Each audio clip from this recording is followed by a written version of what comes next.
तर उत्तर कोरियाचा हुकुमशहा किम जॉंग उन जगासमोर आलाय। तसा या कारणाने तो नेहमीच चर्चेत असतो म्हणा, पण यावेळी त्याने उत्तर कोरियाच्या स्पेशल फोर्सेस सोबत फोटो सेशन केलेलं आहे। पण हे त्याने तसं का केलं याचं जगभरात चर्चांना उधाण आलंय। बघूया।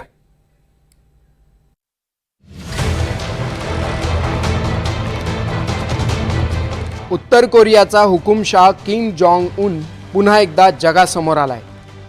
उत्तर कोरियाच्या स्पेशल फोर्सेसच्या ट्रेनिंगमध्ये होणाऱ्या प्रात्यक्षिकांची झलक बघण्यासाठी किम जॉंग पोहोचला होता।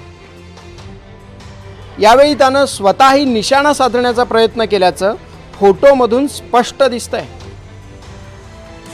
उत्तर कोरियाच्या सरकारी एजन्सीनं हे फोटो जारी केलेत, पण हे फोटो कधीचे आहेत, कोणत्या ठिकाणी हे ट्रेनिंग सुरू आहे, किम जॉंग तिथे का गेला होता याबद्दल कोणतीही माहिती सरकारी एजन्सीनं दिलेली नाही। किम जॉंग हा त्याच्या जगावेगळ्या कारवायांसाठी कुप्रसिद्ध आहे, त्यामुळे असा कोणाच्या ध्यानीमनी नसताना त्यानं स्पेशल फोर्सेसच्या कॅम्पला भेट का दिली याविषयी जगभरात चर्चा सुरू झाली आहे। हुकुमशहा किम जोंग उन याच्याद्वारेच नॉर्थ कोरियाचा मीडिया हा पूर्णतः कंट्रोल केला जातो आणि म्हणूनच मीडियाच्या माध्यमातून जे काही व्हिडिओ तिथल्या जनतेच्या समोर येतात त्यावर संपूर्णपणे किम जोंग उन यांचाच पगडा असतो आणि एक प्रकारे इन्फॉर्मेशन वॉरफेअरचा भाग म्हणून अशा प्रकारच्या मार्शल आर्ट्सच्या व्हिडिओच्या माध्यमातून किम जोंग उन हे किती सक्षम नेतृत्व आहे हे दाखवण्याचा प्रयत्न तो हुकुमशहा तिथल्या जनतेच्या समोर करत असतो।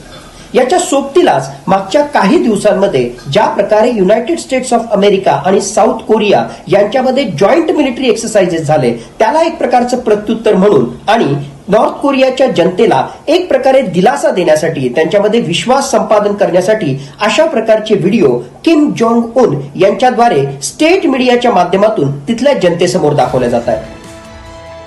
शेवटच्या छायाचित्रात किम जॉंग त्याच्या सैनिकांना हसत हसत हात दाखवताना दिसतोय। किम जॉंगच्या आरोग्याबद्दल नेहमीच उलटसुलट चर्चा होत असतात, त्यामुळे तो फिट आहे आणि राज्य करण्यास सक्षम आहे हे सांगण्यासाठीही त्याचा प्रयत्न असतो। त्यामुळे किमच्या या स्पेशल दौऱ्यामागे त्याची कोणती खेळी आहे याबद्दल कमालीची उत्सुकता जगभरातून व्यक्त होतीये। Bureau report, NDTV Marathi.